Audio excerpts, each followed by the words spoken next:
جو جنگوں کا جو سب سے پہلا نقصان ہوتا ہے وہ یہ ہے کہ اس میں انسان کی جو تکریم ہے، انسان کی جو عزت ہے، جس کو خدا نے مکرم بنایا ہے، اس پہ ایفیکٹ ہوتا ہے۔ جو انتہا پسندی ہے، جو ایکسٹریمزم ہے، یعنی ایکسٹریم سوچ رکھنے کا جو مواد ہے وہ ڈیولپ ہوتا ہے۔ اس کا مطلب یہ ہے کہ وہاں کی قوم یا وہاں پہ جو باشندے ہیں وہ سمجھتے ہیں کہ کسی بھی مسئلے کا جو حل ہے وہ انتہا پہ جا کے ممکن ہے۔ اب دیکھیں کہ یہ کس طریقے سے آگے اس ملک کے ساتھ کنیکٹ ہو رہا ہے، یہ کہ جہاں پہ ہجرت کی جا رہی ہے۔ اب اگلا سٹیج یہی ہے کہ جو لوگ ایسے ملکوں سے نکل کے ہجرت کی طرف چلتے ہیں تو وہ جو نئے ملک میں ان کی آباد کاری ہوتی ہے یا جو ان کا انضمام ہوتا ہے وہ ایک پرابلمیٹک فیکٹر ہوتا ہے کہ جو وہ ایک پورا ایک جو چیز ڈیولپ کر کے وہ ذہنوں میں لے کے آئے ہیں، جو ان کا سائیکولوجیکلی ڈیولپمنٹ ہوئی ہے، یا جو ایک ایکسٹریمسٹ سوچ کے ساتھ وہ آگے بڑھتے ہیں،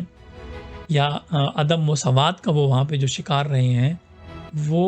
ان کے ذہنوں میں پہلے سے ہوتی ہے سائیکولوجیکل ایفیکٹ جو ہے، اور وہ پھر نئے معاشرے میں آ کے وہ ایفیکٹ اثر جو ہے نا دکھاتا ہے۔ اور جو جس طرح میں نے کہا کہ سب سے پہلے ان کو انضمام کا شکار ہوتا ہے، انٹیگریشن میں ان کو پرابلم ہوتی ہے، کیونکہ وہ ایک نارمل پروسیجر سے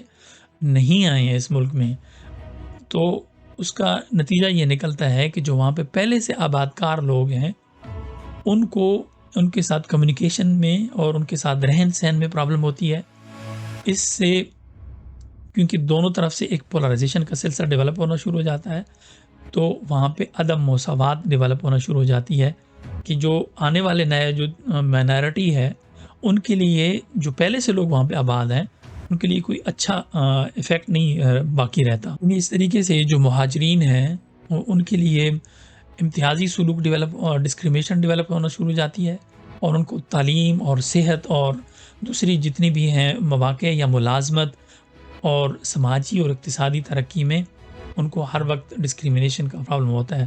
اور اگر وہ لوگ جو وہاں پہ مائگریٹ ہو کے آئے ہیں اگر ان کا مذہب مختلف ہے، جس طریقے سے مسلمان اس صدی میں کافی مائگریشن ہوئی ہے مسلمان ممالک سے، کیونکہ وہاں پہ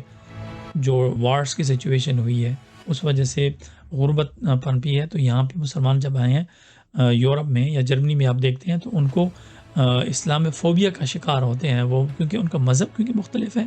اس لیے وہ جو یہاں کے پہلے سے آباد کار لوگ ہیں وہ سمجھتے ہیں کہ اصل میں ان کا پرابلم مذہب ہے۔ حالانکہ آپ دیکھیں گے کہ اصل پرابلم مذہب نہیں تھا، اصل مسئلہ وہی وار تھی جو کہ ان پہ مسلط کی گئی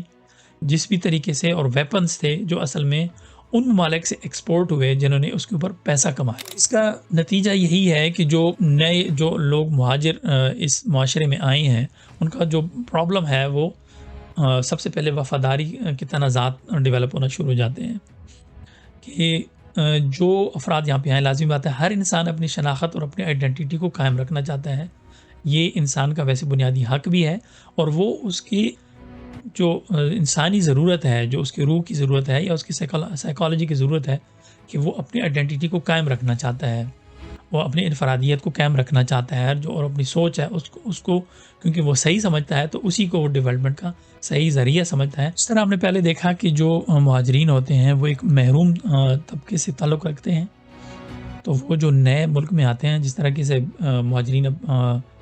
یہاں پہ آتے ہیں، جرمنی میں آتے ہیں، یورپ میں آتے ہیں، وہ ان کا جو استحصال ہے یا جو ناانصافی ہے وہ ان کو اب وہ جو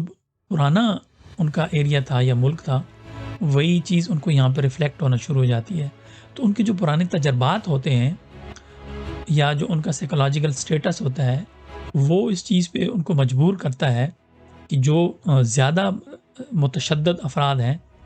وہ دہشت گردی کی طرف پر رخ کرنا شروع کر دیتے ہیں۔ وہ سمجھتے ہیں کہ اس سارے ناانصاف جو معاشرہ ہے، یہ جو دنیا میں ناانصافی ہے، اس کا ایک ہی حل ہے کہ ہم ایکسٹریم لیول پہ جائیں اور اپنے مسائل کو حل کریں، کیونکہ جو پرابلم وہاں پہ ڈیولپ ہو گئی تھی پیچھے ان کے ملک میں، اس کو پراپر سلوشن نئے ملک میں بھی ان کو نہیں ملا، تو ان کا جو ایک لیول ہوتا ہے ہر بندے کا برداشت ہوتا ہے، تو جن لوگوں کا برداشت کم ہوتا ہے وہ جلدی اس راستے پہ چل پڑتے ہیں، اور وہ ایک نیا تنازع جو کھڑا ہوتا ہے اس معاشرے میں کہ جو پہلے ایک امتیازی سلوک اور غیر مساوات کا ایک نظام تھا، اس کو مزید یہ جو ایکسٹریمسٹ افراد ہوتے ہیں ممکن ہے کہ وہ 1% بھی نہ ہو، وہ 0.001% بھی نہ ہو اس معاشرے کا، لیکن وہ کچھ ہی ایسے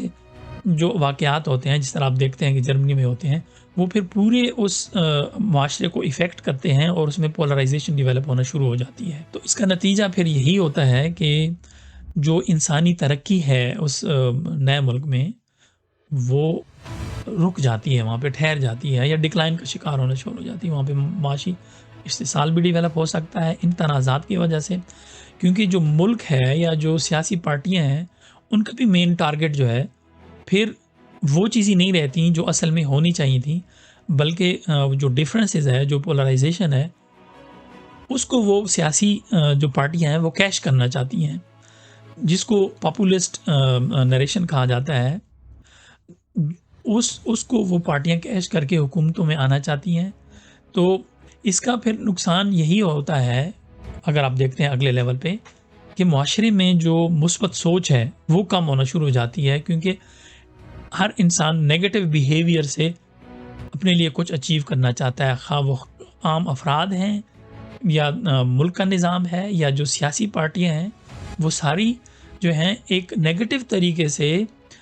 اس ملک میں اپنی ایکٹیویٹیز کو جو ہے نا ڈیولپ کرنا شروع کر دیتی ہیں۔ تو یہ جو نیگیٹیوٹی ہے اس معاشرے کے اندر، جو پولرائزیشن ہے اس معاشرے کے اندر، وہ مثبتیت کو کم کرتی ہے۔ تو اس کا الٹیمیٹ نتیجہ یہ ہوتا ہے کہ جو تخلیقی صلاحیتیں ہیں یا جو اس ملک میں ڈیولپمنٹ ہے یا جو اختراع ہے، وہ ان لوگوں میں کم ہونا شروع ہو جاتی ہے۔ جو نئی ڈیولپمنٹس ہیں وہ پھر اس معاشرے کا رخ نہیں کرتی ہیں۔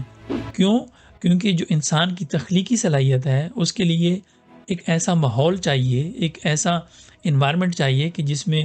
اس کو سیکیورٹی کا پرابلم نہ ہو، اس کو دہشت کا شکار نہ ہو، وہ بھوک کا شکار نہ ہو۔ تو یہ جو پرائمری نیڈز ہیں انسان کی، اگر وہ فلفل نہیں ہوں گی، جس طریقے سے آپ لوگوں کو شاید معلوم ہو کہ جو مارسلو پیرامڈ ہے اس میں یہی ہے کہ جو بنیادی ضرورتیں ہیں انسان کی، وہ اگر پوری نہیں ہوتی ہیں تو جو وہ پیک پہ انسان کا کریٹیوٹی ہے ڈیولپ ہونی ہوتی ہے، وہ ڈیولپ نہیں ہو سکتی۔ اس ساری ڈسکشن کا جو ہم نے یہاں پہ کیا ہے، نتیجہ یہ ہے کہ انسانوں کو اور ملکوں کو اور ریاستوں کو یہ ضرور سوچنا چاہیے کہ امن ہمارے معاشرے کے لیے کتنا اہم ہے، اور اس امن کی وجہ سے ہی انسان کا انسان سے جو تعلق ہے، باعزت تعلق ہے، جو اس کی تکریم ہے، اس کو ہم قائم رکھ سکتے ہیں۔ اور اس دنیا میں اگر ہم پازیٹیوٹی کے ساتھ آگے بڑھیں گے اور نگیٹیوٹی کو ہم کم سے کم رکھنے کی کوشش کریں گے، تو ہمارے معاشرے اپنے سائنسی ترقی اور اپنی معاشی ترقی اور اپنی اخلاقی ترقی اس کو ملنا شروع ہو جاتی ہے۔ اس لیے یہ بہت ضروری ہے کہ ہم لوگ جنگوں کے خلاف اپنی آواز اٹھائیں، اور جنگوں کے خلاف ہم لوگ ووٹ دیں، اور اس بات کو اپنے معاشرے میں پھیلائیں کہ اصل جو جڑ ہے اور پرابلم کی جو جڑ ہے وہ یہ چیزیں نہیں ہیں جو بیان ہوئی ہیں، بلکہ یہ جو سوچ ہے، خواہ وہ ایک تجارتی سوچ ہے، بزنس مائنڈ ہے، یا وہ ایک کرمنل مائنڈ ہے، کہ جو وہ سمجھتا ہے کہ ہم اگر اسلحے کا ایکسپورٹ بڑھائیں گے تو ہم خوشحال ہوں گے۔ یہ خوشحالی نہیں ملنے لگی انسان کو، کیونکہ انسان کی خوشحالی پیسے سے نہیں ہوتی ہے، انسان کی خوشحالی آپس میں تعلقات سے ہوتی ہے، آپس میں رحم کے تعلق سے ہوتی ہے، آپس میں محبت سے تعلق سے اس کو سکون ملتا ہے، خوشحالی ملتی ہے۔ اس لیے ہمیں مل کر عہد کرنا ہوگا، اور اس جو موومنٹ ہے اس کا ساتھ دینا ہوگا کہ ہم دنیا میں امن کے ساتھ کھڑے ہوں، اور ہم ان لوگوں کو سپورٹ نہ کریں اور ان لوگوں کے ہاتھ نہ بنیں کہ جو اس دنیا میں مزید اور مزید پولرائزیشن کا ساتھ دے رہے ہیں، تعصب کا ساتھ دے رہے ہیں۔ وہ دہشت گردی کے اصل میں جو پیدا کرنے والے لوگ ہیں وہ وہی لوگ ہیں جو کہ اس دہشت گردی کو مٹانے والے بات کرتے ہیں، کیونکہ یہی لوگ اصل میں اسلحے کے ایکسپورٹرز ہیں۔ اس دعا کے ساتھ کہ اللہ تعالیٰ ہمارے ملک، ہماری دنیا اور انسانوں کی ترقی کے لیے جو معاملات ہیں اس کو آسان کرے، اور ہمیں آپس میں امن سے زندہ رہنے کی توفیق عطا فرمائے۔ السلام علیکم ورحمۃ اللہ۔